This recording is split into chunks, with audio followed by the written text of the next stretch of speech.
I was evicted from the very house I built with my own hands within just 8 hours. No warning, no chance to pack. When I rushed to the bank, they told me the house was mortgaged by a co-owner, and the name beside mine, my cousin's. The one I once helped through her divorce, the one who dined with me every night, the one who tricked me into signing transfer papers with just one line. It's just for fire insurance. If you think this is just another ordinary family story, then you're wrong. Subscribe now to never miss our next gripping and painfully real episode. My name is Evelyn Tran. I was 35 the day I quit the job everyone thought I would die doing. For 12 years, I was a civil engineer, a damn good one. I built bridges across the Pacific Northwest, calculated tolerances that kept entire communities moving across valleys over rivers through wild terrain. My team respected me, my bosses promoted me, my paycheck had commas in all the right places. But every morning I woke up with a weight pressing on my chest, not from the concrete or steel I worked with, but from the life I was pouring myself into. A life that didn't belong to me. I was designing for other people's needs, solving problems in cities I didn't care about watching. Years slipped by from hotel windows and cramped job trailers. I wasn't building a life, I was patching roads in someone else's. Then came the day I snapped. It wasn't dramatic, no shouting, no slammed doors, just a moment sitting in traffic after a client meeting watching the sun set behind Mount Hood in the distance. It hit me, if I could design load-bearing arches that stood for generations, why couldn't I build something of my own? I didn't need a bigger promotion. I didn't need applause from a boardroom. I needed a place to belong to. A place I could look at and say, that's mine. Not because someone handed it to me, because I built it with my own hands. That night, I poured myself a glass of red wine and opened my laptop. I typed 6 words into a search engine: undeveloped land for sale in Oregon. Scroll, click, scroll, pause. Lot number 1167, 2.7 acres, undeveloped ridge overlooking the Cascade Valley. Private access road, no existing structure, no utilities. My heart stuttered. The listing had 3 photos, none of them impressive. Just a sweep of evergreens clinging to rocky soil, a jagged drop-off into mist, and a crude GPS screenshot. But something about it pulled at me. Not because it was beautiful, because it was untouched, untamed, unwritten. I drove out there the next morning. The last half-mile was barely a road, more like a suggestion. Mud clung to my tires as the trees thinned out, revealing the valley below. There was no driveway, no sign of life. Just wind slicing through the pines and a raw horizon that looked like it had never been disturbed. I stood there for an hour, not saying anything, just listening. Then I called the number on the listing. I bought the land that afternoon. No inspection, no back and forth, just a wire transfer and a quiet congratulations from the agent who probably thought I was insane. Maybe I was. My friends said I was having an early midlife crisis.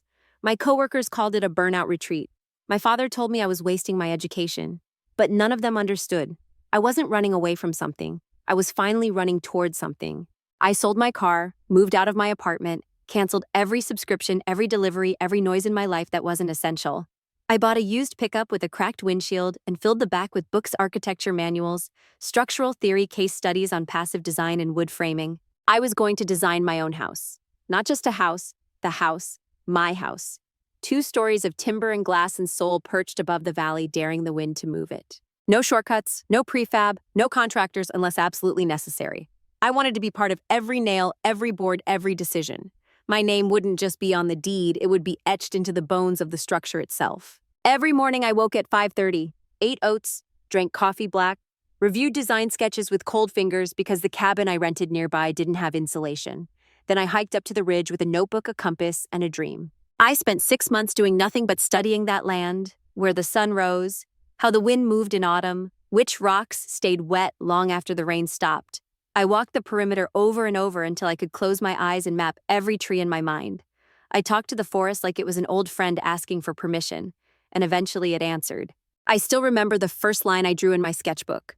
Just a single box, nothing impressive, but it was the first shape that belonged to me, my blueprint, my future, and I knew it wouldn't be easy. There were permits to acquire, setbacks to calculate, foundation challenges on that kind of slope that would make most developers walk away. But I wasn't most developers. I'd built bridges through worse. People asked, why not hire someone? Why not just buy something already built? Because that wasn't the point. I wasn't just looking for shelter. I was looking for sovereignty. For 12 years, I built infrastructure so others could pass through. Now I was building something I could stay inside. Not because it made sense. Not because it was smart. Because it was mine. No partners, no committee, no compromises. I called it the edge house, even though I hadn't poured a single slab, because it would sit on the edge of everything of nature, of reason, of who I used to be. When I stood on that land wind, burning my cheeks and boots sinking into the frozen soil, I didn't feel scared. I felt alive. Looking back now, I should have known better. Dreams like that don't come without a price. But back then, I thought the hardest part would be the cold mornings, the busted thumb, the nights reading zoning laws by flashlight. I had no idea the real challenge wouldn't come from the mountain, but from someone who shared my blood. And when the walls of that house finally rose against the Oregon sky, I believed I had built my sanctuary. But what I had really built was the battleground for the greatest betrayal of my life. Because here's what I learned. When you build something with your soul, it doesn't just become a home, it becomes a target. I thought I was building a roof over my head, but I was really building the test of everything I thought I knew about family, trust, and what it means to truly own something. And trust me, no blueprint can prepare you for that. I didn't go to architecture school. I didn't have a mentor holding my hand through this. What I had was obsession and Wi-Fi. The first winter on that ridge was brutal. Snow came down hard in January, and for weeks I couldn't even drive up the dirt access road. But that didn't stop me. I set up a folding table in the little cabin I rented 10 miles down the hill. 2 mugs of black coffee, 3 pairs of thermal socks, and my laptop. That was my new office. I devoured everything I could. MIT's open courseware, SketchUp tutorials, YouTube channels run by self-taught builders who hammered their lives into shape in the middle of nowhere. My nights were lit not by dreams, but by blueprints glowing off my screen. And the more I learned, the hungrier I got. How do you anchor a floating staircase on uneven stone? How do you create passive solar design that works with pine tree cover? What angles deflect Oregon's relentless coastal wind while still leaving you with a view worth waking up for? Every question led to 10 more. Every solution required 5 failed sketches. But I didn't care. Because for the first time in my life, I wasn't working for a client, I was working for me. I learned to think like an architect, not the kind with horn-rimmed glasses and interns, the kind with dirt under their nails and splinters in their skin. I designed and redesigned until the layout felt like muscle memory. I could walk through it in my mind with my eyes closed 3 steps from the door, to the coat rack, turn left, to the kitchen, pause at the window facing east. I didn't just want a house, I wanted a rhythm. By spring, the ground thawed. I cleared the lot with a rented backhoe alone. A friend of mine, Ben, an old colleague from my bridge days, drove up from Portland to help for a weekend, and ended up staying 2 months. "You've officially lost your mind," he told me on day 3, shirt soaked in sweat. "You know that, right?" "Probably," I said. "But it's going to be a damn beautiful madness." We staked out the foundation together. 38 feet by 28 feet, just wide enough to hold 3 functional zones, kitchen, living, sleeping quarters, and a small office nook where the light hit just right at 9:00 a.m. I hired a local concrete team to help pour the slab. That was the only thing I didn't do myself. Everything else mine. Framing took the whole summer. I cut every joist by hand, measured twice, cursed 3 times. The Oregon sun doesn't play fair. It scorches by noon and chills your spine by 400 p.m. But the structure started to rise like bones forming under skin. Vertical beams first, then the cross beams, then roof trusses that made my heart race as I bolted them in 30 feet off the ground. I slept on site in a tent with a generator humming outside like a heartbeat. Every morning, I unzipped that tent and stared at the skeleton of what would one day be my sanctuary.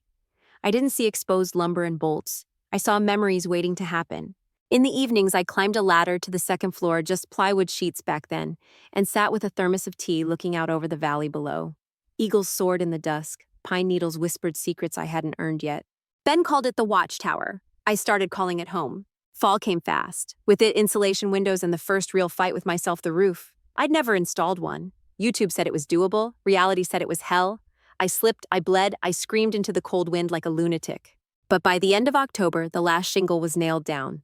And I stood on that rooftop battered, bruised, and victorious. That winter I worked inside. Flooring, drywall cabinets. Every plank I placed felt like carving out a piece of myself and pressing it into the walls. The kitchen island was my masterpiece. Reclaimed wood from an old mill. I sanded each panel until my hands cramped, then sealed it with 3 coats of resin. There were flaws, little knots and bends that didn't quite fit. But that was the point. This wasn't a showroom. This was real. I designed the spiral staircase by myself. No model, no prefab kit, just geometry, stubbornness, and a refusal to compromise. When it finally stood twisting upward from the living room like something alive, I wept. Not loudly, just one silent drop that hit the first step and disappeared. Year 2 bled into year 3. The office nook came last, a desk built directly into the wall beneath a window framed in black steel, the kind of place where you'd sit to write a novel, or maybe to sketch another home someday. I installed blackout blinds in the bedroom and cedar shelves in the bathroom. Every detail mattered, even the ones no one would ever see. That's the thing about building something with your soul. You don't cut corners because your own reflection lives in the hidden places. And all the while I filmed it. My camera sat on a tripod in the trees, capturing a frame every 10 minutes. A slow, relentless time lapse of something rising from nothing. Day by day, beam by beam, the house came alive. First a box, then a form, then a shape that made people driving by slow down and stare. It didn't belong there, not in the traditional sense. But neither did I. That's why it worked. 3 years passed. When I finally stepped back and looked at the finished frame, it stole my breath. 2 stories. Pinewood siding, glass panels that caught the sky and threw it back with quiet pride. A sloped roof like folded arms holding the home together. And below it, the valley eternal unmoved. I named the house Solace, because that's what it gave me. Because that's what I thought it would always be. But solace, sometimes it blinds you. Sometimes in our hunger to create peace, we let in those who carry ruin. And the worst betrayals don't arrive as enemies. They arrive as family. But I didn't know that yet. Not then. All I knew was I had built something sacred. Something no one could take from me. At least that's what I believed. Back then. It was late October when my phone rang a number I hadn't seen on the screen in nearly 4 years. I was standing in my kitchen barefoot on the heated wood floors I'd installed with my own hands, holding a mug of cinnamon tea. Outside, the mist was rising off the valley like breath from the earth. The house was quiet, whole, finally finished. I didn't want to answer, but I did. Evie. The voice on the other end was cracked tired, trying too hard to sound composed. Carla, I breathed, caught between instinct and memory. There was a pause and then a long exhale. God, it's good to hear your voice. I hadn't spoken to my cousin since Mom's funeral. She'd been there front row, black veil, a firm grip on my shoulder while I tried to breathe through grief and legal paperwork. Carla had been the one who made sure the coroner's report was accurate, the flowers delivered, the fridge stocked. I'd never forgotten that. But lifetime and silence had stretched the distance between us like cold elastic, tight, painful, and bound to snap. I didn't know if I should call, she said, hesitating, but I didn't know who else to turn to. I set my mug down slowly. What's going on? It's over, she said. Daniel and I... It's really over this time. He drained the joint accounts. I came home to an empty house and a list of debts I didn't know existed. I've got nothing left, Evelyn. I stayed silent. I'm not asking for money, she added quickly. I need somewhere to land. Just for a little while. Somewhere quiet. Away from lawyers, from noise, from everything. There was desperation in her voice, but something else too. Familiarity. The kind that slides under your ribs before you even recognize it's there. I built this place to be alone, Carla, I said carefully. I know, she whispered. But it was also built by someone who used to share half a peanut butter sandwich with me behind Grandma's shed because we weren't allowed snacks before dinner. And just like that, it all came rushing back. We were kids again, mud on our jeans, mosquito bites on our arms, daring each other to climb the rickety apple tree at the back of the Tran property. Carla was 3 years older, louder, wilder. She was the one who taught me how to climb rooftops, steal popsicles, and cut my own bangs. When Mom got sick, Carla drove 5 hours every weekend just to sit beside her in the hospital. She was there when I didn't even know how to ask. I don't need forever, she said. Just a month or two, enough to sort things out. I could have said no. I should have said no. But blood, it has a strange weight. And when it shifts, it pulls you in directions logic would never touch. Okay, I said, come.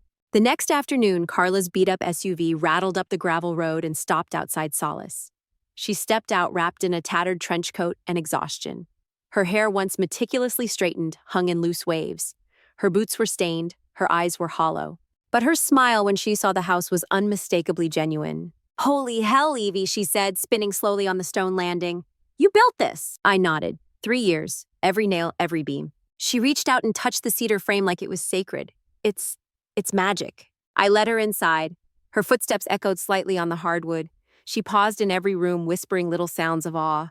This place is you, she said finally, strong, simple, beautiful, and a little terrifying. She was only supposed to stay for a few weeks. We set her up in the guest room overlooking the tree line. She unpacked 2 suitcases and placed a small framed photo of her and Daniel face down on the nightstand. The first few days were quiet. Carla mostly slept. I'd find her curled up on the couch in the afternoon, wrapped in a wool blanket, an unread book open on her chest. She cooked dinner once, burned the rice, forgot the salt, laughed it off like the old days. And at night we talked. Long, slow conversations by the fire, about growing up, about the time she let me cut her hair and we both ended up with bowl cuts for the entire summer, about how Mom used to hum a melody under her breath while folding laundry, about her marriage, how it started sweet and soured gradually like fruit left too long in a warm kitchen. I gave everything to that man, she said one night, her voice brittle.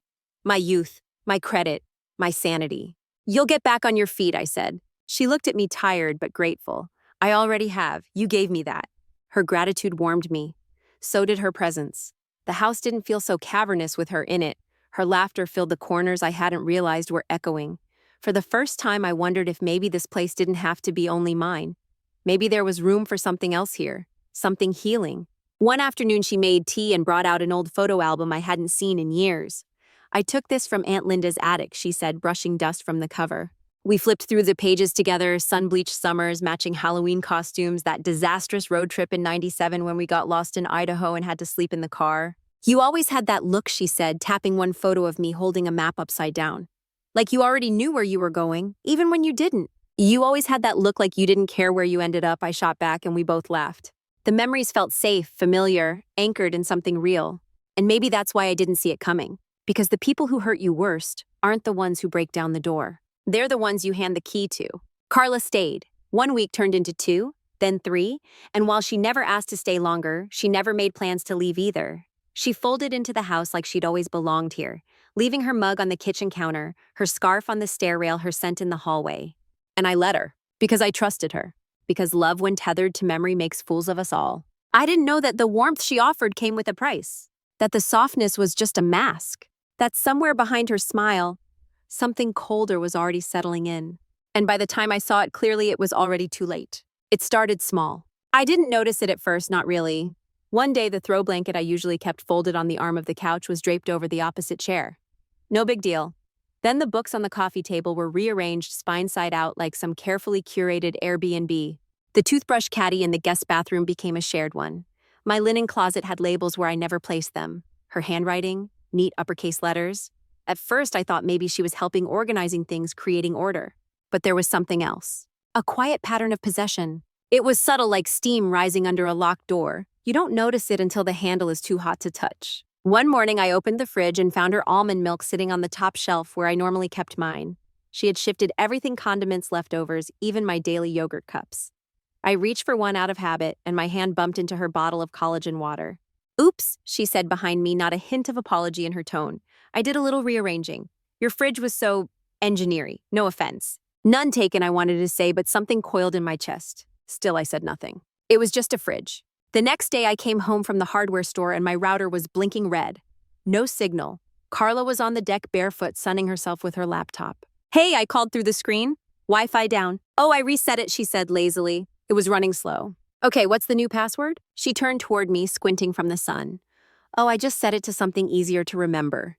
Want me to write it down? She did, on a sticky note, in all caps, Our House 123. My fingers froze over the keyboard when I typed it in. I told myself it was innocent, a joke, maybe a slip. She didn't mean anything by it. But something about it itched under my skin like a splinter I couldn't reach. Later that week, we got a knock on the door. It was Barbara from 2 lots over, one of the only neighbors I knew by name. She was holding a pie. Hi, Evelyn, just dropping this off before the weather turns. I smiled. That's really kind, thank you. Before I could finish, Carla came up behind me. Hi, Barbara, she said, her voice warm, familiar. That pie smells heavenly. You are just the sweetest. Barbara beamed. You two settling in okay? I love what you've done with the place. Carla laughed. Thanks. We really wanted to keep it rustic. You know, let the view speak for itself. I opened my mouth, but the words stuck somewhere in my throat. Not a couple. Not even roommates. This wasn't ours. This was mine. But Carla was already leaning into the conversation like she belonged here, like she'd planted every beam with me. After Barbara left, I closed the door, gently set the pie on the counter, and turned to Carla. You said we. She blinked, then shrugged. Yeah, I meant like the house, the energy. We're a team, right? A team. I'd built this house alone, through weather, injury, exhaustion. No one stood beside me when I hung drywall at 200 a.m. No one sanded those stairs until their knuckles bled. I had carried every load, and now it was we. But I didn't fight it. I didn't even correct her. Because confrontation in families is a currency spent carefully. Still, something shifted that day. Not just in the house, but in me. I started noticing what had already changed. Her yoga mat in the hallway. Her coat hanging next to mine, not across from it. Her mail now addressed to this address. I never gave her permission to forward it. She never asked. One night I came home from a late walk to find my bedroom door slightly ajar. I never left it open. Inside the lights were off, but the air felt moved. I didn't say anything, but I started locking the door. Then came the paperwork. She caught me on the deck one morning sipping coffee before work. Hey, she said casually, holding out a manila envelope. So, small thing. I was thinking it might make sense for me to be listed as an emergency contact, legally, in case something happens. I frowned. What do you mean? She sat down beside me. I've been looking into some paperwork, property protection, healthcare proxy stuff. If I'm living here, it just makes sense to have some shared visibility, purely practical. I didn't respond. It's not like I want a stake or anything, she added quickly. It's just annoying having to explain to banks and services that I'm not technically on the lease. Like, what if something happened to you? I wouldn't even be able to access anything. There is no lease, I said. Her face froze for half a second. Then she recovered. Exactly. That's why it's smart to have a basic agreement. I could help with insurance forms too. Maybe utility paperwork. Shared name just for admin purposes. I looked at the envelope in her hands but didn't take it. Let me think about it, I said, my voice even. She smiled, of course. That night I couldn't sleep. The silence in the house was no longer comforting. It was claustrophobic. The walls felt like they were holding their breath. I started questioning everything. Had she always been this way? Had I just not seen it before? Or was it me? Was I being paranoid? Territorial? Was I mistaking kindness for intrusion? The next day she made French toast and called it our Saturday ritual. I had never liked French toast. A few days later I found her in my office. She was sitting at my drafting desk, flipping through my sketchbooks. Oh, she said, startled, I didn't think you'd be home this early. I said, forcing calm, you needed something. I was just admiring your designs. They're really something, Evie. Like, people pay for this level of taste. She laughed. I didn't. I waited until she left the room before checking the drawers. My notebook, the one with the next design concept, was open. The pages dog-eared, a pen mark where I'd never placed one. I closed it slowly. Then I locked the drawer. That night, while brushing my teeth, I stared at my reflection and asked the question that had been circling for weeks. What does it mean when someone starts acting like something is theirs before you've given it to them? And what does it mean when you realize you've already handed them the keys? Maybe not on paper, but in silence, in softness, in the blind trust we save for people we think would never turn on us. And that's the thing about betrayal. It never knocks. It lives with you, sleeps in the next room, smiles over coffee, and calls the house ours. Just long enough for you to believe it. I wasn't ready to face what was coming, but deep down I already knew. I just didn't want to see it yet. The form was printed on crisp white paper, 3 pages double-sided, black ink, all caps, legal spacing. Carla handed it to me over the kitchen island one Monday morning while eggs hissed in a cast iron pan behind her. Hey, Evie, do you mind signing these real quick? It's just fire insurance stuff. They needed an update with current residents for the coverage to stay valid. I already filled in most of it, just needs your signature where I flagged. She smiled like it was nothing, like it was a routine administrative task. I barely glanced at the pages. Legal language, standard boilerplate, some box checked here or there.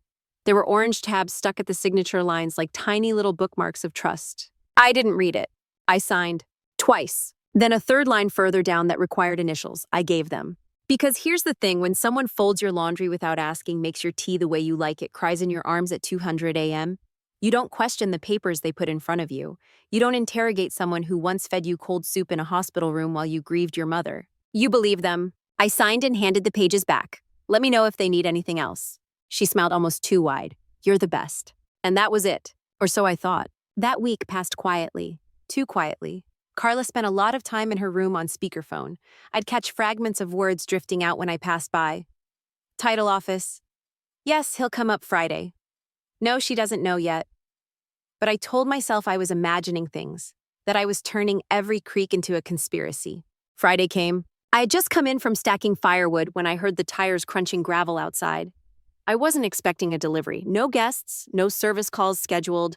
Through the wide glass window in the living room, I saw a black sedan parked next to Carla's SUV. A man stepped out. He was tall, suit and tie, leather briefcase, polished shoes that did not belong on a mountain road. He looked like a man who belonged to boardrooms and mahogany desks, not timber homes built by hand. Carla greeted him at the porch like she'd been expecting him. I opened the door before she could knock. Evie, Carla's voice was bright, nervous. This is Grant McLennan. He's helping me sort out some legal documentation for the insurance stuff. You remember from earlier, I thought it'd be easier if he just came up directly. Grant extended his hand. Pleasure to meet you, Ms. Tran. I shook it, eyeing him. Legal documentation, I thought that was already handled. Oh, mostly, Carla answered quickly, just clarifying a few things about the deed. The insurer flagged something about occupancy ratios and primary residence, super basic. But they need it notarized, so I brought Grant up as a favor. Deed, I repeated slower this time. Grant gave a small, polished smile. Nothing's being changed, no transfers, just confirming existing rights of access and occupancy for the purposes of verification. Very routine. I blinked. Carla moved past me, gesturing for Grant to come inside. I figured it's easier than mailing back and forth with Portland, she added. And since you're the homeowner, it's best you're here for clarity. They sat at the table like this was their office. I stood there for a beat too long. Then I followed. Grant opened his briefcase and pulled out a folder. He laid out a copy of what looked like a property description. It had my address, the parcel number, then highlighted in yellow occupancy affidavit and joint residence declaration. What exactly is this? I asked. Carla leaned in. Just that both of us are living here, so it's clear for coverage purposes. You know, in case there's ever a claim. It doesn't affect ownership or anything. I looked at the document. There were lines for both our names. Her signature was already there. Mine was blank. Wait, I said, something catching in my throat. Is this going to be submitted with the county? No, Grant said smoothly, just part of the insurance file and for their compliance audit. Not a deed transfer. But the title number is on here, I pointed out. Why would they need the parcel ID for just occupancy verification? Grant opened his mouth to answer, but Carla cut in. Evie, come on, it's just housekeeping, paper trail stuff. I know this legalese can sound heavy, but this is so basic. I wouldn't have had Grant come up if it weren't just a box check. My eyes fell on a line buried halfway down the page. Occupants acknowledge shared rights of access and responsibility in the interest of collective property use. My pulse ticked in my ears. Why is the word shared rights in this? I asked sharper this time. Carla shifted. It doesn't mean anything. It's standard language. I'd like a copy of this before I sign anything, I said. Silence. Grant blinked. Of course, he said after a moment, completely reasonable. I'll email it to you this afternoon. No, I said, print now. The mood shifted. Carla's voice dropped half a pitch. Evie, what's the big deal? You already signed the insurance forms last week. This is just the last piece. I looked at her then. Really looked. The way her fingers curled slightly under the edge of the table. The way her eyes didn't quite meet mine. There was something waiting there behind her calm, like someone holding their breath, hoping you don't see what's in their other hand. I want to read it, I said, quieter now, all of it. She exhaled, pushed back her chair, and stormed into the kitchen. Fine. Jesus, don't trust your own blood then. I looked at Grant. He gave a professional smile, but his eyes didn't match. We can reconvene another time, he said. I think that's best, I replied. He packed up his briefcase with the speed of a man who didn't like loose ends. When they left, I stood in the living room for a long time. The place felt suddenly colder. The shadows stretched longer. My house, the one I designed inch by inch, had just hosted something it was never built for deceit. Later that evening, I went into my filing drawer and pulled out the forms Carla gave me earlier that week.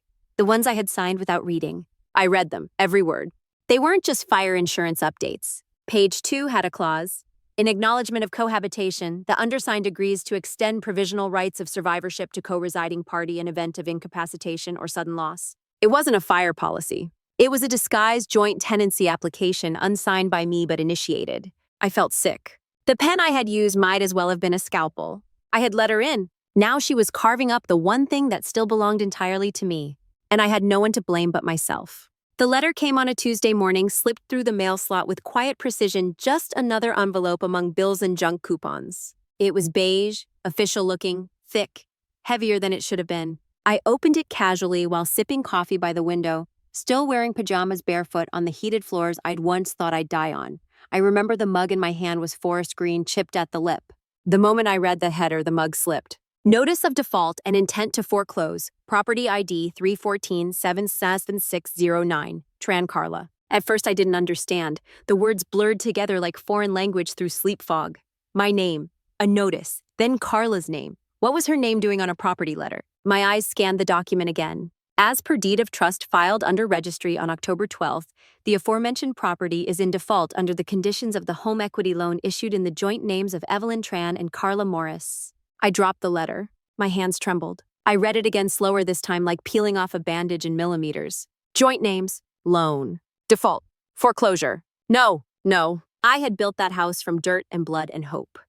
I had poured every dollar, every blueprint, every hour of my 30s into it. I had never taken a loan. Never. I scrambled for my laptop, heart thundering in my throat, logged into my bank accounts. Everything looked normal. No withdrawal, no notification. But then I checked the property title registry for Multnomah County.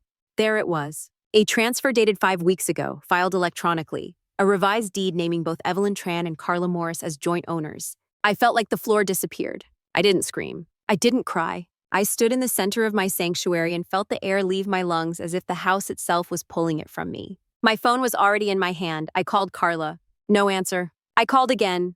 Voicemail. Again. Blocked. The walls suddenly felt closer, too close. I threw on jeans, didn't brush my hair, grabbed my truck keys, and drove straight to the bank listed on the foreclosure notice. The woman at the desk wore a navy blazer and a practiced smile. She didn't flinch when I slapped the letter down. "I need to speak to someone about this loan," I said, voice steady, only because my hands were shaking hard enough for both. She took the letter, typed something into her computer. "Can I confirm the property address?" she asked. I gave it. She nodded. "Yes, it's under joint names, Evelyn Tran and Carla Morris. The loan was opened under a home equity line 5 weeks ago. It's been in default for—" "No," I snapped. "You're mistaken. I didn't open a line of credit. That's my house. I own it, alone." She gave a sympathetic tilt of the head. "It says here both parties signed." I leaned over the counter. "I didn't sign. Show me what she submitted." Another pause. She disappeared into the back, returned 5 minutes later with a file. Inside, photocopies of paperwork. Signatures. Mine. But not mine. Not quite. My name was there. My handwriting almost, but not enough. A loop too wide, a cross too high, close enough to fool a scanner, not close enough to fool me. She had forged it. And they'd accepted it. The file also included copies of the forms I had signed weeks ago, real signatures, but buried inside pages of manipulated legal phrasing. Fire insurance, my ass. I felt something crack inside my chest. Not a break, not a snap, something deeper. A slow fracture of belief. "I need to freeze the foreclosure," I told the banker. "That application is fraudulent." "I'm afraid we can't halt it without a court injunction," she said. "Once the default process begins, the timeline is automatic unless both parties consent to renegotiation." I laughed. Out loud, sharp, ugly. It startled her. "There are no both parties," I said. She lied. She stole from me. "I'm sorry," the woman said gently, not meeting my eyes. "I really am." But sorry didn't matter. Because as of that morning, my home, my mountain retreat, my 3-year labor of love was owned by a bank that didn't know me, didn't care, and wouldn't listen without a lawyer. And Carla was gone. By the time I got back to the house, her car was missing. Her room was stripped, the drawers empty. Even the photo on the guest nightstand, the one of her wedding day, was gone. But the damage was done. And the house was no longer mine. 2 hours later, a man in a navy windbreaker knocked on the door. He had paperwork, badges, courthouse authorization. "I'm sorry, ma'am," he said, like they all did, "but this property is now under lien. You're being served with notice of possession revocation pending resolution." "How long?" I asked. 72 hours, he said. "But there's an emergency clause being enforced here due to loan fraud suspicion. They're locking it down today." I stared at him, at his hands, his clipboard, his neat little lines. "But this is my house. I understand." "No," I said louder, "you don't. I built this house. I poured the concrete. I laid the floors. I stained every goddamn wall with my hands." He looked pained. "Ma'am?" "Don't ma'am me," I snapped. But he didn't fight me. He didn't need to. He gave me 10 minutes to grab what I could carry. I moved like a ghost, a dying flame. My fingers touched objects that suddenly felt foreign. Books, blankets, a ceramic mug from my mother. I stuffed what I could into a duffel, left behind everything else. The staircase I built, the windows I framed, the office nook where I used to drink tea and sketch peace. Gone. I walked out without looking back. They didn't let me lock the door. They didn't let me say goodbye. That night I slept in my truck on the edge of the woods, staring at the house from a distance, its warm lights glowing like a mocking flame through the pines. It had once been heaven, but even paradise can collapse. And sometimes the snake isn't in the grass. She's in your guest room, smiling, holding your pen. Calling it ours? I must have called her 10 times that day, maybe more. I stopped counting after the 3rd hour. The phone rang and rang and rang until it stopped ringing altogether. Straight to voicemail, no ringtone, no hope, just the same tired, mechanical voice telling me to leave a message she would never hear. "Carla," I whispered into the receiver, sitting alone in the parking lot of a roadside diner just off Highway 26. "I don't care how, just call me, please, call me." I left a second message, then a third. After that, I stopped saying her name. I just started breathing into the phone, letting the silence bleed. I didn't even know what I wanted to say anymore. "You stole from me. Why? How could you? Do you even realize what you've done?" But none of it mattered if she wouldn't answer. I hadn't showered. My hair was matted to the side of my face. My clothes were the same ones I'd thrown on that morning when I raced to the bank. My eyes burned not from tears, from rage, from betrayal, from hours spent staring at a phone that refused to give me closure. At some point, the sun started setting and I realized I had no place to go. Solace was gone, not just inaccessible, not just closed, legally removed from me, stripped like bark from a tree. I found a cheap motel 2 towns down, a square concrete building with faded red numbers painted above the door and a carpet that smelled like mildew and bleach. Room 108, $62 a night, no questions asked. I handed over cash. The clerk didn't look me in the eyes. That night, I lay flat on a polyester mattress, eyes wide open, hands on my chest, listening to the sounds of strangers through the paper-thin walls. Somewhere above me, someone was crying, or maybe laughing, or maybe both. At 2:14 a.m., I tried calling Carla again. Straight to voicemail. Her phone might have been off, or maybe she had blocked me. Or maybe she was asleep, curled up in fresh sheets, dreaming sweet dreams of a life she never earned. At 2:18, I opened Instagram. I don't know why. Maybe I wanted pain. Maybe I needed confirmation. Her profile picture popped up instantly, her face glowing under a straw sun hat, lips glossed, eyes wide. The caption read, "Let the healing begin. #reset, #freedom, #Gulf Coast bliss." And then the photos. 3 of them. A white sand beach, a poolside cocktail with a pineapple slice perched on the rim, and a full-body selfie Carla in a white bikini, tan lines just starting to show, lounging on a resort recliner holding a book she'd never read. I dropped the phone on the floor like it had burned me. The rage that rose in my throat was wordless, ancient, animal. She was in Florida, while I was in a motel that smelled like failure, counting water stains on the ceiling. While the house I built was under lock and lien, crawling with strangers and signatures I didn't authorize. While my dreams were being auctioned off one page at a time, she was getting a tan. I picked up the phone again and stared at her face, at the fake serenity in her eyes. I clicked into the comments. Her friends, digital and detached, had left fire emojis, heart emojis. "Girl, you deserve this," in all caps. Did she tell them what she'd done? Did she tell anyone? That she stole a house? That she forged my signature? That she ran when things got hard? One comment caught my eye. "Danielle, peas. So proud of you, babe. You earned every bit of this. Get that sun and don't look back." Don't look back. Was that the plan all along? Forge, take, vanish, glow. I thought about calling her again, about leaving a voicemail so raw, so furious, it would blister her through the phone. But I didn't.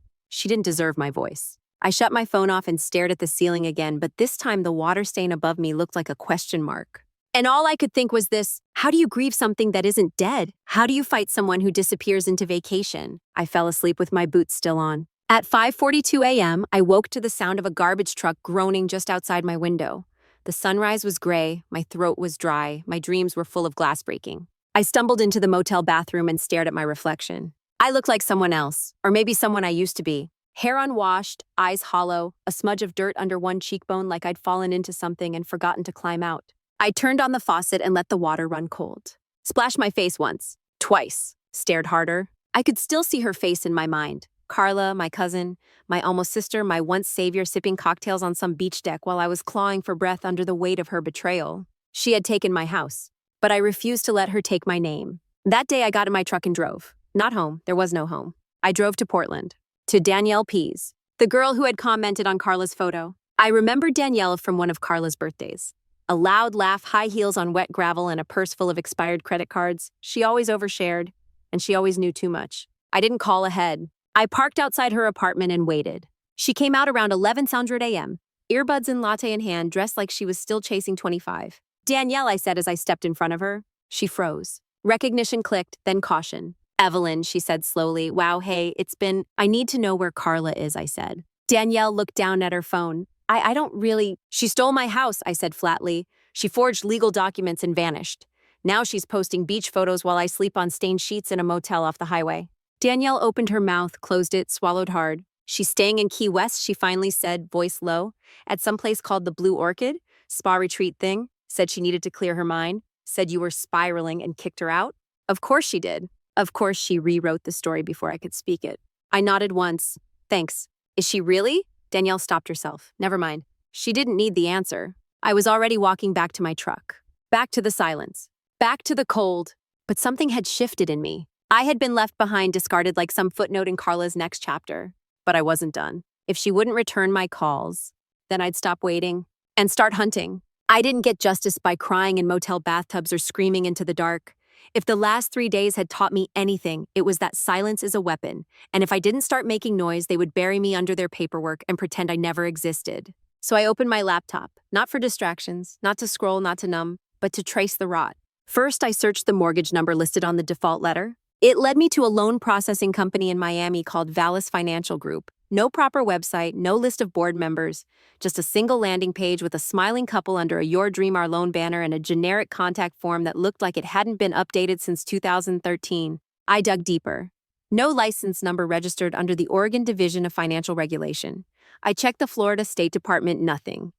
Then I reversed the mailing address listed on the foreclosure paperwork. It traced to a UPS store box in Tallahassee. A ghost company. My stomach twisted. This wasn't Carla opening a credit line with Bank of America. This was something layered, deliberate, built to move fast and vanish faster. I pulled up the copy of the deed revision, my joint ownership filing, scanned the bottom again. There it was notarized by R.L. Kinsey, Public Notary, Portland, or. I looked her up. She existed. I found a Yelp page with 2 reviews, both suspiciously glowing, and a LinkedIn profile that hadn't been updated in 5 years.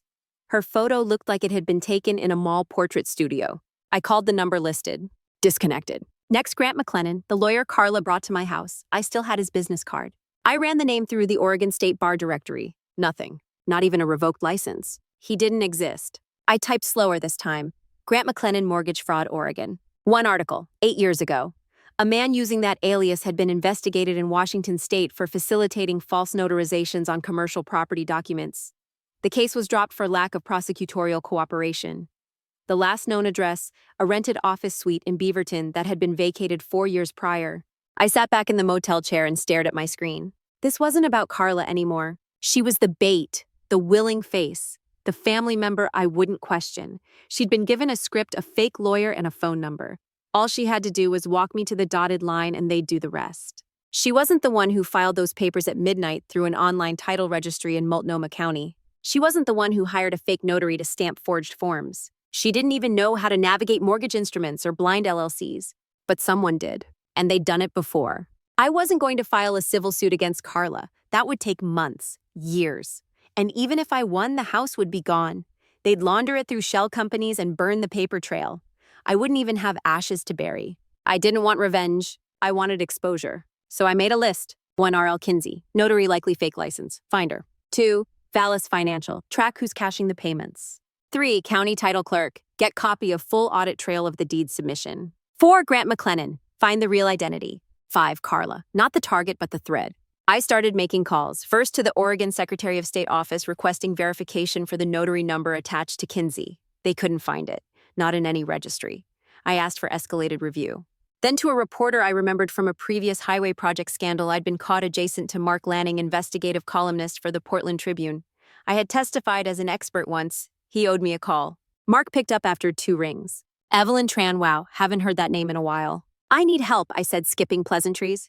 I'm sitting on what looks like a mortgage fraud ring using fake notaries and stolen deeds to issue predatory loans. They just took my house. I gave him the names, Kinsey, Vallis, McLennan. There was a pause. I've heard whispers about Vallis, he said. Never stuck.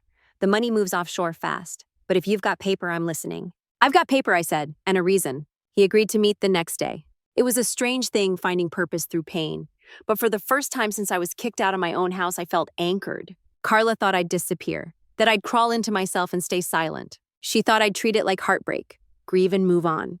But this wasn't grief. This was war. And I wasn't hunting Carla anymore. I was hunting them. The ones behind the keyboard, strokes that turned signatures into weapons. The ones who picked women like Carla, desperate, bitter, greedy, and handed them scripts written in ink and manipulation. The ones who used homes like poker chips and bet on silence. They thought I was just another engineer who'd crumble without her blueprints. But I had built more than walls. I'd built resolve. And I was just getting started. The transition from grief to fury doesn't happen like a thunderclap. It's quieter, slower. Like water boiling in a pot you forgot was on the stove until it spills over and scalds everything. By the time I left Mark Lanning's office, I wasn't broken anymore. I was sharp. And I was listening. Mark had already pulled a few threads. Vallis Financial wasn't just involved in my case. Over the past 2 years, a cluster of foreclosures had popped up across Oregon and southern Washington, mostly targeting single women over 30 living alone, owning their properties outright. No mortgages, no liens, until one day, there were. Same pattern, forged paperwork, shadow notaries, fake lawyers, vanishing LLCs. Same name, Grant McLennan. Mark had reached out to a source in the Department of Consumer and Business Services, who hinted off the record that there was an open file on Vallis, but no formal charges had been filed. Not enough evidence. They needed a crack in the facade. I was going to be that crack. I started by gathering everything I had, emails from Carla, text messages, photos of us during construction, where I was clearly the sole builder, receipts of every lumber order with my name on them, time-stamped photos, videos, GPS metadata from when I logged the build on Instagram, all pointing to one thing: I didn't just own that house, I birthed it. But documentation wasn't enough. I needed something indisputable, something that smelled like fraud and looked like a trap. So I made a decision. I created a new identity. Not a false one, just a better version of the truth. I became Evelyn Taylor, a recently divorced designer with an inheritance and no clue what to do with her sudden fortune. I bought a burner phone, created a Gmail, even rented a mailing address through a virtual office in Bend. A woman looking for opportunity, a woman vulnerable in just the right ways. Then I called Vallis Financial. I used the number listed on the letterhead that had foreclosed my soul. A woman answered, smooth voice, unnaturally upbeat.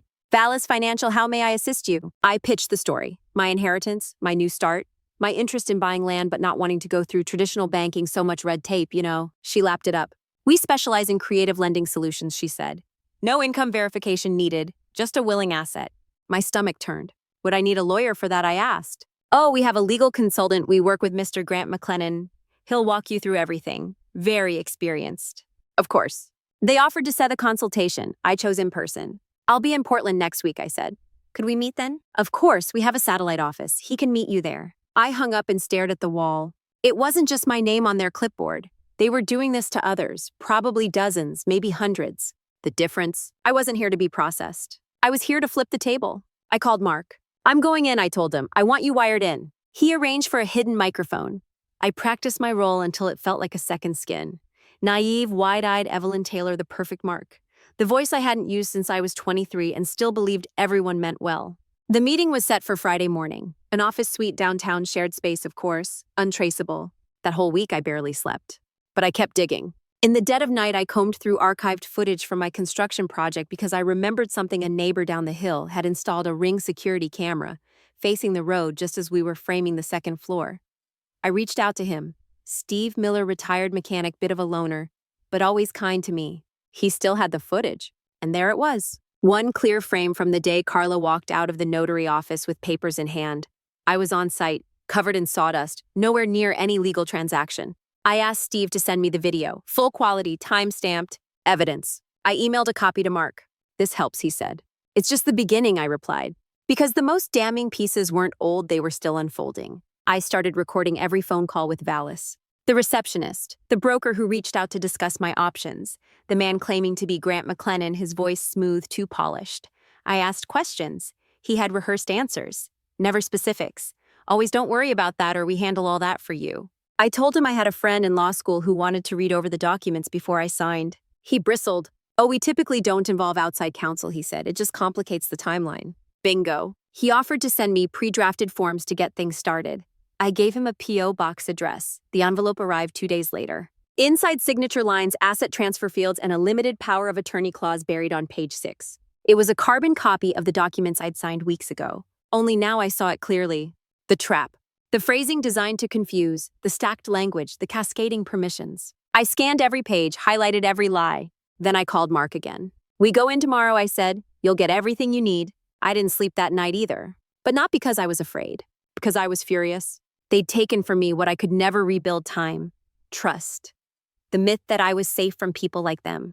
Now they were going to pay, not with blood, not with vengeance, with exposure, with everything sunlight reveals. I hadn't been back since the foreclosure notice. Solace, the name I carved into the wood above the porch, was no longer mine.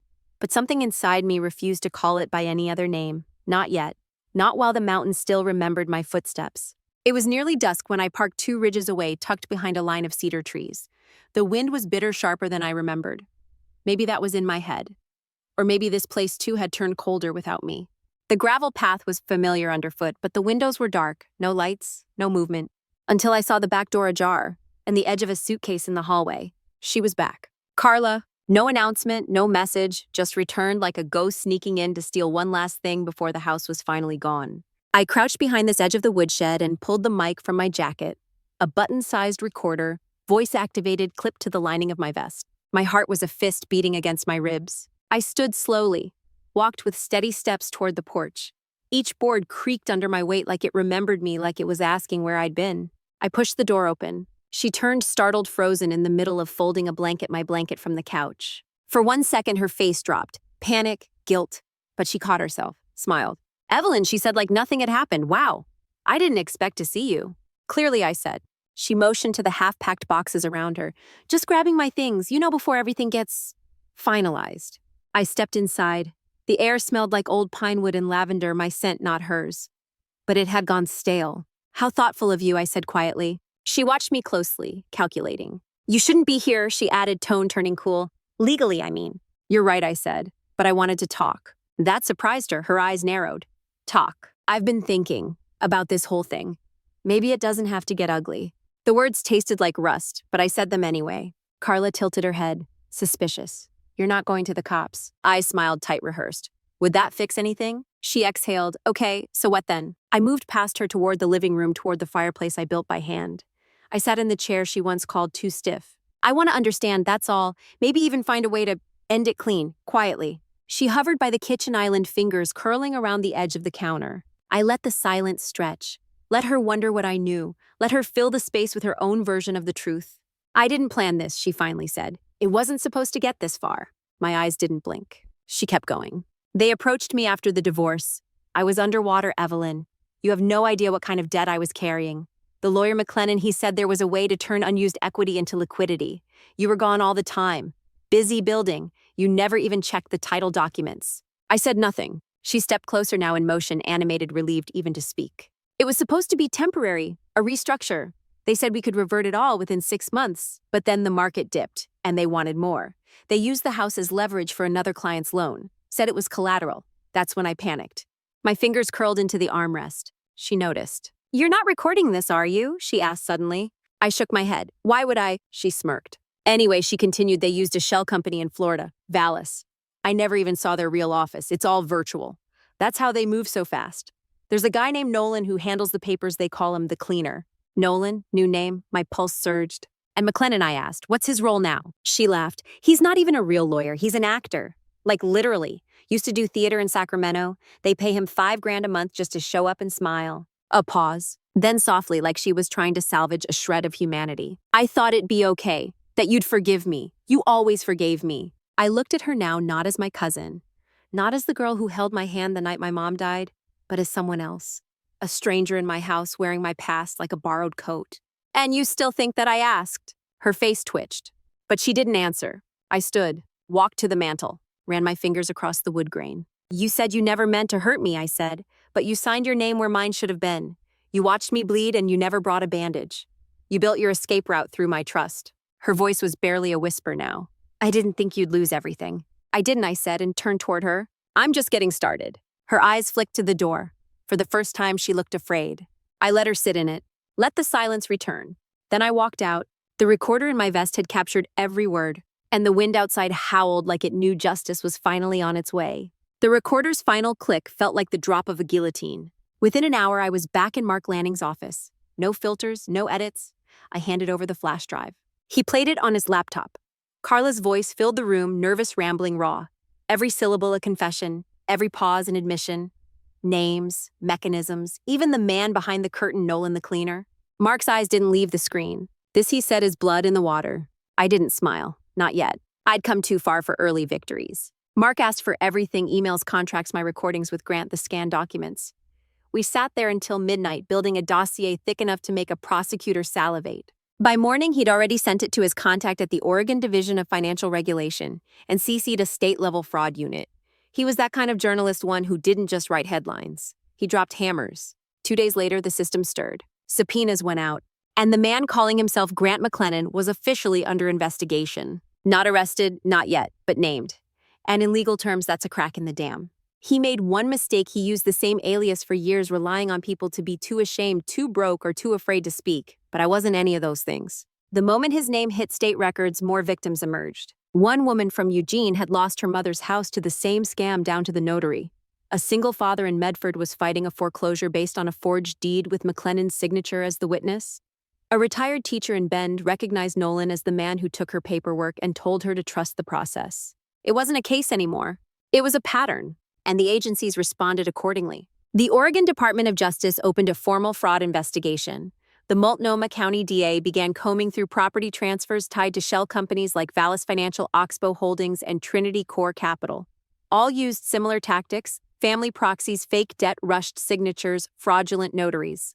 My house had been just one entry in a ledger of theft. Now it was the key. Meanwhile, Carla was subpoenaed. She didn't go quietly. She lawyered up, refused to speak publicly, and issued a bland statement through her attorney. Ms. Carla Lambert denies any intentional wrongdoing and looks forward to clearing her name. Intentional. That word clanged like a cracked bell. The legal dance had begun. But I wasn't watching from the sidelines. I was inside the case. Mark had written a front-page spread in the Portland Tribune home by deceit, the underground scheme that targets the trusting. They used my story as the spine. My photo was there, just a silhouette standing on the bluff where my house used to be. The caption read, "Evelyn Tran didn't just lose her home, she lost the myth of safety." Within 48 hours, a state Senate committee requested records on notary fraud. They held an emergency hearing on predatory real estate practices. I was invited to testify. I said yes. I'd never testified before in front of lawmakers, but when I stood behind that wooden podium, my hands didn't shake. I told them what Carla had said, what the man posing as Grant had said, what their documents looked like, what it cost me. I didn't cry, because this wasn't about sorrow anymore. It was about consequence. One senator asked if I wanted restitution. I answered, "I want consequence, not compensation, because you can't rebuild dignity with money. But you can protect it with accountability." The room went quiet. It was the first time I felt heard, not just listened to, heard. That same afternoon, the DOJ ordered a freeze on all assets tied to Vallis Financial and its subsidiaries. Grant, or whoever he was, stopped answering phones. The office space downtown was vacated. Carla's lawyer filed for a delay in her hearing, citing undue emotional pressure from media scrutiny. Undue. As if the pressure hadn't come from her signatures. As if the cameras were the threat, not the scheme she helped build. But the case wasn't waiting on her approval anymore. Investigators raided a property tied to the shell company. They found dozens of forged deed templates, pre-signed notary seals, and an entire binder labeled "Easy Wins, Family Ties." There was a section marked ET. Me. They had planned it. Not a random grab, not an opportunistic swipe. A campaign. I drove to the ridge that night, where my house used to stand. They'd cleared it. No sign of the porch, no memory of lavender in the air. But the stars were the same. And that wind, it hadn't changed. It still roared. Only now I didn't flinch. The nest was cracked, exposed, and the snakes that had lived inside it were slithering into the light. And I was no longer prey. I was the one holding the lantern. The courthouse in Portland was gray, faceless, and cold, a slab of concrete dressed in glass. It didn't care who was right. It only cared what could be proved. That morning, I stood outside the courtroom holding a leather-bound folder. Inside, every blueprint, invoice, deed, and photograph I had ever touched. 12 years of savings, 3 years of building, 6 months of betrayal. Now compressed into 23 pages of evidence and 1 audio file. The courtroom wasn't crowded. Fraud cases rarely drew public attention unless someone famous got caught. But the tension inside it was thicker than air. Carla sat across the aisle dressed like she hadn't slept in weeks. She wouldn't meet my eyes. Her lawyer, a man with too perfect hair and a voice like a game show host, shuffled papers without looking at them. Judge Catherine Sloan, mid-60s, steel in her posture, called us to order. She'd read the file. She knew the timeline. But now she wanted the human version. My version. Mark Lanning was in the second row. He gave me a nod as I stood. I walked to the witness stand, swore an oath, and then for the first time told the story in full under oath under fluorescent lights with every heartbeat counting. I started with the land, how I found it, bought it, why it mattered. Then the construction. The invoices, the blueprints with my initials on every page. The subcontractor contracts. My time-lapse documentation, which had already been submitted in discovery. Judge Sloan leaned forward slightly as I described the day Carla moved in. How she'd cried. How I said yes without hesitation. How I'd trusted her because family isn't supposed to steal. Then the insurance papers. How I signed them without reading because she said it was routine. Your Honor, I said she knew exactly how to get past my defenses because she helped build them. There was a stillness in the room after that. Then came the audio file. Mark had cleaned it up for clarity. No music, no effects. Just Carla's voice, clear as mountain air. I didn't plan this. They approached me after the divorce. The lawyer McLennan said we could revert it all within 6 months. You never even checked the title documents. They used the house as leverage for another client's loan. The judge asked for the clip to be played twice. Carla's lawyer objected the second time, calling it prejudicial. Judge Sloan overruled him. I want to make sure I hear the full statement clearly, she said. When it ended, you could hear someone in the gallery exhale sharply. The knockout had landed, but it wasn't over yet. Carla was called to the stand. She took the oath. Her hands trembled slightly. Her lawyer opened softly. She didn't intend to deceive. She was misled, desperate, heartbroken, pressured. He painted her as the pawn in a larger scheme. Then came cross-examination. The state attorney didn't waste time. Ms. Lambert, do you recognize this voice? They played the audio again. Carla closed her eyes. Yes. You admit it's yours. She nodded. And you admit to participating in a property transfer involving your cousin's home without her knowledge. I didn't know it would go that far. But you signed power of attorney documents in her name. Yes. You submitted them to a shell corporation using a fabricated title structure. I was told it was legal. By whom? Silence. The room pressed in. Finally, she whispered, Nolan, Is that a real person? Pause. I don't know his real name. A buzz of quiet murmuring filled the courtroom. The attorney stepped forward. Ms. Lambert, would you say your cousin Evelyn trusted you? Yes. And you used that trust to benefit yourself financially, didn't you? I was drowning. Yes or no? Her voice cracked. Yes. And you never once disclosed this to her? No. The attorney nodded. No further questions, Your Honor. Judge Sloan looked over her glasses at Carla. You may step down. Carla slumped back into her chair like a puppet cut from its strings. Then the judge turned to me. Ms. Tran, do you have anything further to say? I stood, and I said only this. I built that house with my hands. But what she took wasn't lumber and nails. It was the foundation of trust I thought I had in my own blood. The courtroom went silent again. Judge Sloan recessed for deliberation. When she returned 30 minutes later, her verdict was sharp and unequivocal. The court finds in favor of the plaintiff, Evelyn Tran.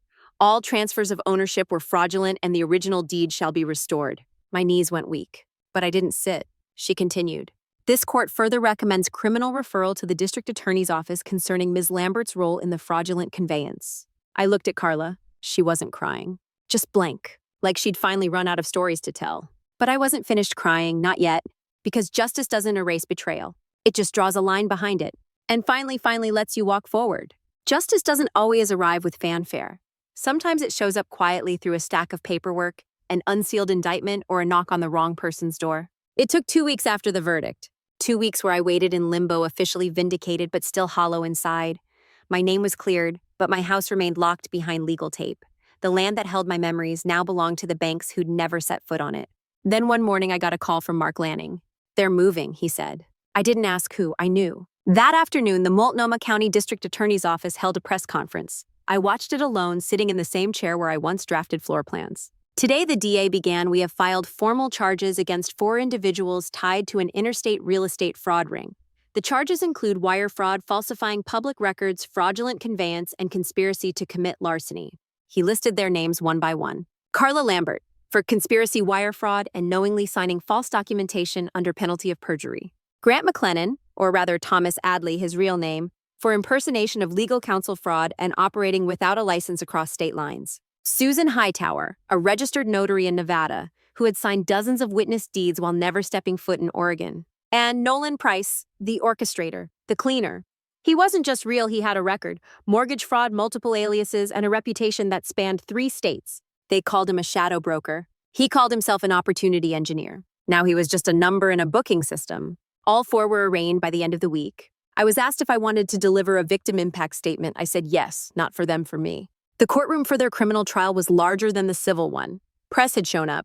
Cameras clicked as I walked past the metal detector, past the security guards, past rows of faces who didn't know my name a month ago, but now whispered it like it carried weight. I stood in front of the microphone, read from a simple sheet of paper. I'm not here because of what they took, I said.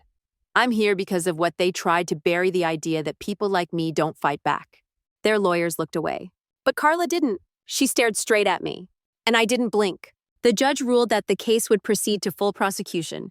Bail was denied for Nolan and Thomas due to flight risk. Carla was released under monitoring. Susan posted bail in cash. It wasn't over, but the stone had been thrown. Still, real justice never comes without loss. I found out about the demolition through a county inspector. My house was deemed non-compliant by the interim owners, the bank who now held title during the investigation. Apparently, Nolan had submitted renovation permits that never existed, structural additions that were never approved. The decking on the west side they claimed was unsafe, so they tore it down. No warning, no letter, just a demolition order filed and executed while I was testifying in court. I drove out there. It was gone. No porch, no cedar beams, no stained glass windows I spent months restoring by hand. Just flattened soil and yellow caution tape flapping in the wind like a cruel joke. I stood on the edge of the bluff and felt everything and nothing all at once. I didn't cry. I didn't scream. I just whispered, "You bastards thought you erased me." But the mountains still held the echo of my laughter. The wind still curved around the empty space where my bedroom once was. The trees still leaned slightly inward like they remembered the warmth of the fireplace I built with my bare hands. They could bulldoze the house, but they couldn't erase the work, or the woman who made it. Days later, the court awarded financial compensation, restitution for the stolen equity, additional damages for emotional distress, public humiliation, and legal expenses.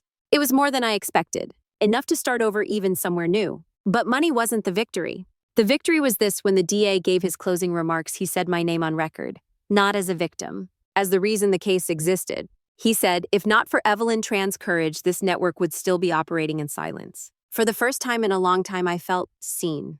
People wrote letters, survivors from similar scams, women who'd been tricked by family members, men who lost their parents' homes to shady contracts, veterans, teachers, nurses, strangers. They all said the same thing. I thought it was just me. That's what these schemes count on, your silence. They depend on shame to do their job. But I had burned through my shame. Now all that was left was fire. And fire clears the ground for something new. The road curled like a question mark up the mountain. It had been nearly 6 weeks since the last court hearing, and even longer since I dared to step back onto the ridge. I told myself it was time. That closure required presence. That healing couldn't happen through secondhand updates or drone photos sent by curious neighbors. I needed to stand there where it all began, where it all ended, where something might, if I allowed it, begin again. The truck creaked as I pulled to the shoulder of the dirt path. Same forest, same birdsong, but something about the air felt different, like it had been holding its breath without me. I stepped out my boots, sinking slightly into the softened earth, and walked the last few yards to the clearing. The house was gone. Completely. Even the foundation had been scraped out, bulldozed, and leveled into a scar of flat dirt and wind-scattered gravel. No wood, no glass, no scent of cedar, just a rectangle of absence surrounded by towering pines that still remembered the shape of what once stood there. But I remembered everything. The beam I cut too short and had to redo at 2 a.m., tears mixing with sawdust on my cheeks. The staircase I sanded by hand step by step like it was a path to heaven. The nails I hammered into the door frame while whispering, "This is mine, this is mine, this is mine." The fireplace that took 3 tries to get level. The lavender I planted beneath the kitchen window. I stood in the center of the ghost and closed my eyes. You don't realize how many details you carry until you try to forget them. They come back uninvited. The weight of the paintbrush, the blister on your left thumb, the way the morning sun used to pool in the reading nook for exactly 15 minutes. But something had shifted inside me since then. Back then, when I built this place, I thought it was the only way to be whole. I thought the structure was the sanctuary, the walls, the roof, the view, that they were my identity, in wooden form. I didn't know I'd have to burn it all down to find the core of myself beneath it. Grief used to live in this clearing, but now what lingered was something quieter, wiser. Not peace, not yet, but the readiness for it. I walked to where the porch once stood and crouched down, ran my fingers through the soil. It was dry, cracked, but in the cracks, tiny green shoots had begun to emerge. Weeds, maybe. Or maybe the beginning of something stubborn and alive. I sat there for a long time. Long enough to feel the wind change. Long enough for the silence to stop feeling like absence and start feeling like a conversation. When I finally stood up, I didn't feel small anymore. This land had taken something from me, but it had also given me something back: clarity, grit, proof that I could lose everything and still carry the architecture of myself intact. I didn't need the house to know what I built. I turned to leave but stopped after a few steps. I took a small rock from my pocket, one I'd found weeks ago in the bottom of a moving box. It used to sit on the mantel. Just a smooth piece of basalt, but it had weight, history, presence. I walked back to the center of the clearing, kneeled, and pressed it into the dirt right where the fireplace once stood. A placeholder, not a gravestone, a promise. Then I walked back to my truck. And this time when I drove down the mountain, I didn't look in the rearview mirror. It was a Tuesday when the email came. Subject line: Colorado needs a brain like yours. Sender: Hannah Lou, a name I hadn't seen in my inbox in nearly 4 years. Hannah and I had worked together on one of the last bridge projects I ever managed back when I still wore hard hats and counted rebar coils in my sleep. She was brilliant, no nonsense, and unapologetically ambitious. She had left the company a year before I did move to Colorado and started her own design consultancy focused on sustainable housing. She wrote, "I heard about what happened. I'm sorry it had to go down that way. But if you're ready to build again, this time with blueprints for people who get it, we've got room for you here." There was no sales pitch, no obligation, just an open door. And I walked through it. I packed my truck again, this time not in grief, but in anticipation. Oregon would always carry a piece of me, but it was no longer the weight around my ankle. It was the mountain at my back pushing me forward. Colorado greeted me with its sharp skies and unapologetic sunlight.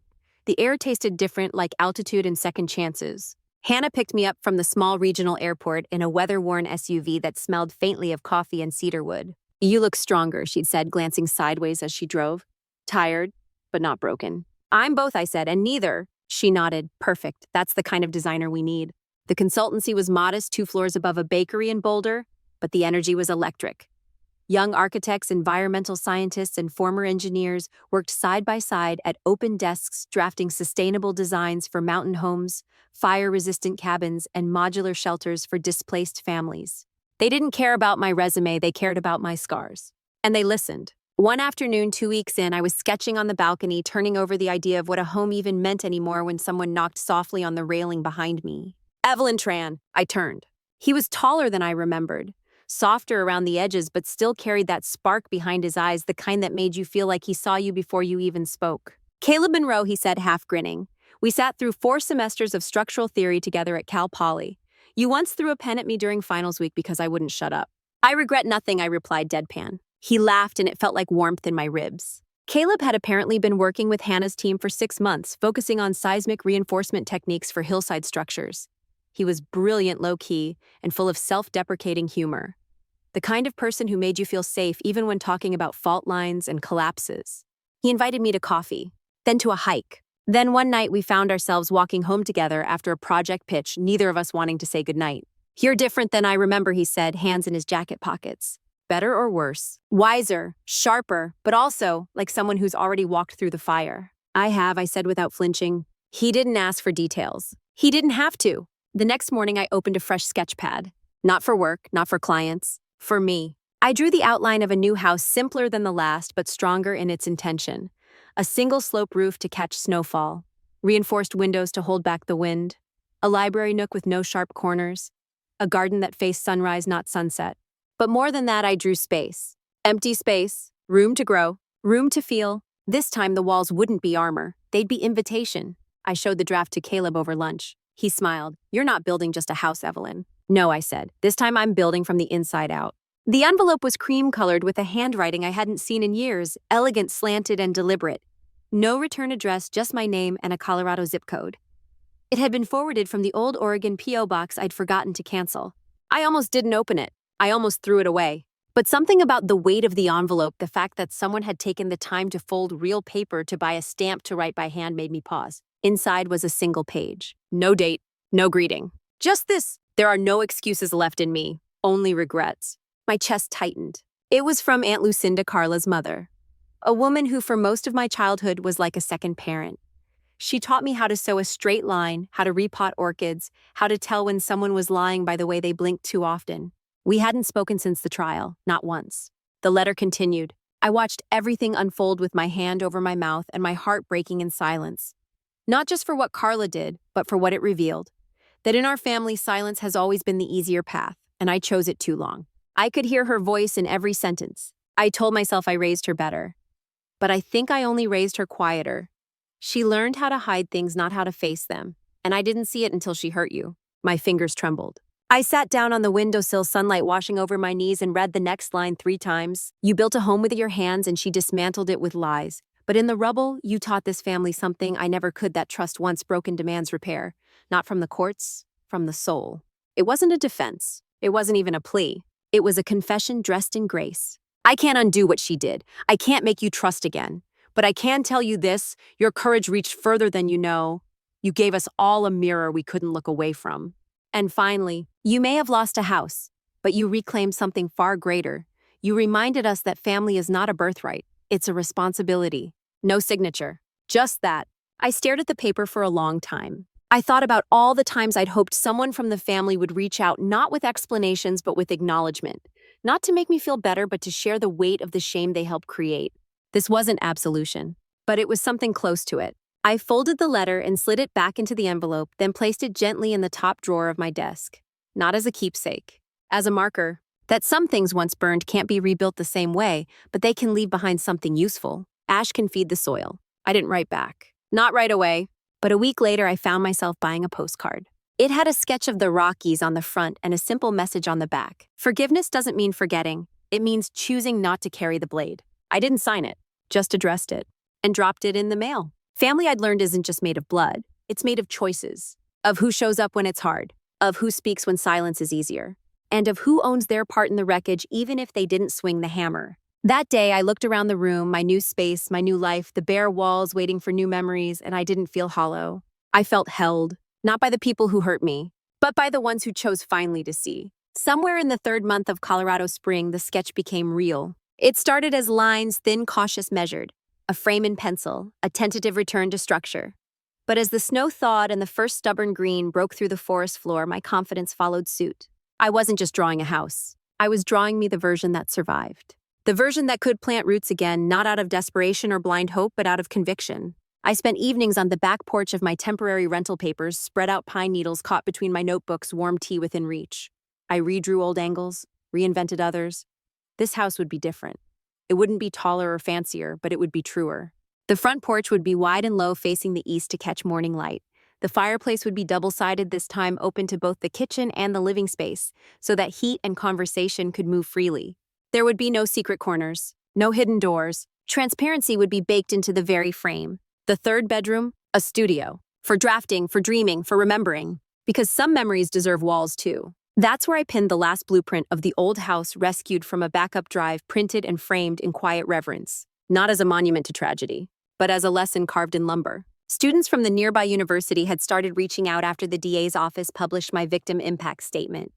One of them, a girl named Marisol with a half-shaved head and more opinions than filters, asked if I'd ever considered teaching. I hadn't, but the department chair had. Within weeks, I was guest lecturing a class on residential design and ethical development.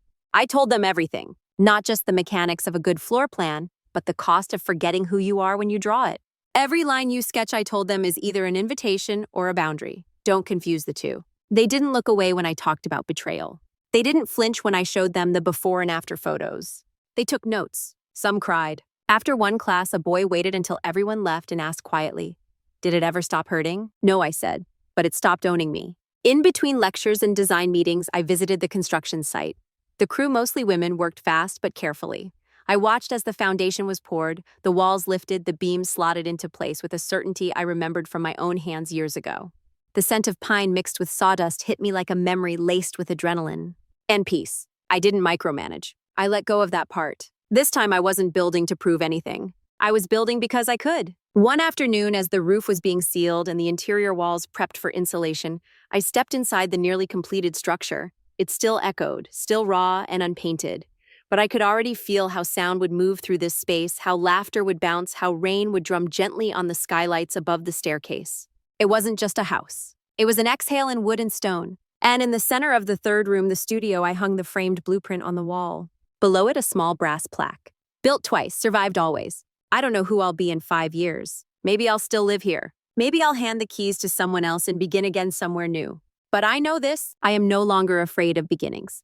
And I'm no longer ashamed of endings. Because the space between them, that's where I became real. The plane touched down just after noon. Oregon looked both unchanged and unrecognizable from the sky, a contradiction I would come to understand more deeply with every mile I drove inland. 12 months had passed since the trial. 9 since the settlement. 6 since I moved into the new house. And yet this trip, this return, felt like the final thread I hadn't yet cut or tied. The road toward the ridge had been closed off to the public months ago. The county had sold the land to the Conservation Trust after the foreclosure, which felt strangely like a full circle. What began as wilderness would become protected land again. No more permits, no more concrete. Just earth allowed to reclaim itself. I parked at the edge of the old fire trail and hiked the rest on foot. The path was familiar but softer now, ferns spilling out where tire tracks once grooved the soil, pine needles thick beneath my boots. The sky was low overcast, as if nature itself was quieting down to listen. It was all still there, and yet it wasn't. The clearing where my home once stood was now a meadow ringed by young saplings and the rustle of unseen animals. If you didn't know better, you'd think nothing had ever been built there. But I knew better. I stood at the edge for a long time. Not moving, not crying, just remembering. The memories didn't sting the way they used to. They had softened like old bruises you forgot to track. I could still feel the echo of the hammer in my hand, still picture the sunlight slanting through the kitchen window I framed myself. But it no longer felt like mine, and that somehow was okay. I reached into my backpack and pulled out the sign. It was handmade, just a slab of cedar carved by a local artist in Colorado who didn't ask too many questions when I gave her the text I wanted burned into it. This was the beginning of me. No name, no date, just truth. I drove the stake into the ground slowly, carefully. The soil was forgiving. When I stepped back, the sign looked like it belonged there. Modest, simple, but unmoving. I stood in front of it for a long time. I thought I'd feel something dramatic, release sorrow, rage, maybe even triumph. But what filled me wasn't any of those things. It was steadiness, a kind of internal stillness I hadn't known I'd been chasing. It wasn't about reclaiming what was taken anymore. It was about honoring what remained. Because I didn't lose everything. I kept my name, my truth, my fire, and I gained something deeper, an understanding of what I'd always carried but never trusted: resilience. A breeze moved through the meadow. A hawk circled overhead. I closed my eyes and let the moment settle like dust on old floorboards. I wasn't standing in the ruins anymore. I was standing in a memory that had done its job and now asked to rest. When I turned to leave, I looked back only once. And in that glance, I saw not the house that once was, but the woman I'd become because it was. The snow had started to fall softly again the way it does in early winter in Colorado, more like memory than weather. Evelyn sat by the large picture window in her new living room, wrapped in a wool shawl, her hands cradling a ceramic mug of ginger tea. The fire behind her cracked faintly. The scent of pine and cedar smoke laced the room like a song played low. On the table before her was a leather-bound journal, worn but intact, a bookmark sticking out near the very last page. Beside it, a black ink pen uncapped, waiting. She took a slow breath and began to write. They say you don't really know who you are until something breaks. A heart, a home, a belief. For me, it was all three. Her handwriting was steady, not perfect, but certain. I once thought the greatest thing I could ever build was a house on the edge of a mountain, something that stood against wind and time, but I was wrong. She paused, sipping her tea, her eyes drifting to the shelves across the room. One shelf in particular held only one item, a framed photo of the original Oregon home taken just days before everything fell apart. She looked at it now, not with longing, but with clarity. The greatest thing I ever built wasn't made of wood or nails, it was made of decisions, of standing up when sitting down would have been easier, of speaking when silence would have protected my pride. A log shifted in the fireplace behind her, sending a soft crackle through the quiet room. She didn't turn. She just kept writing. I lost a house, but I gained something harder to earn and impossible to steal, the right to never doubt myself again.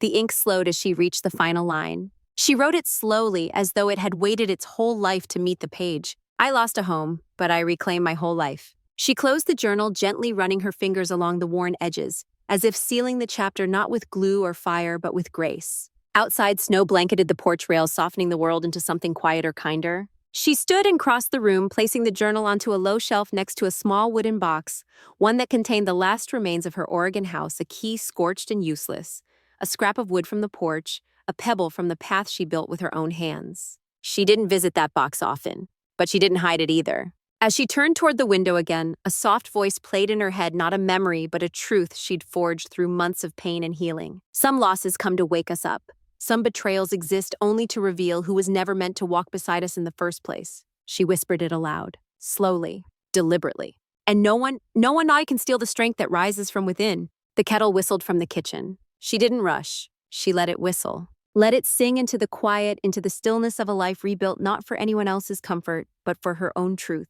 She poured herself another cup of tea, then moved back to the chair by the window. And as the snowfall thickened, as twilight turned the mountains blue, Evelyn Tran sat in the stillness of her earned peace, not because the pain had vanished, but because it had been turned into purpose. And because somewhere between betrayal and rebuilding, she'd learned the hardest, most liberating lesson of all. Her worth was never in the wood. It had always been in her will.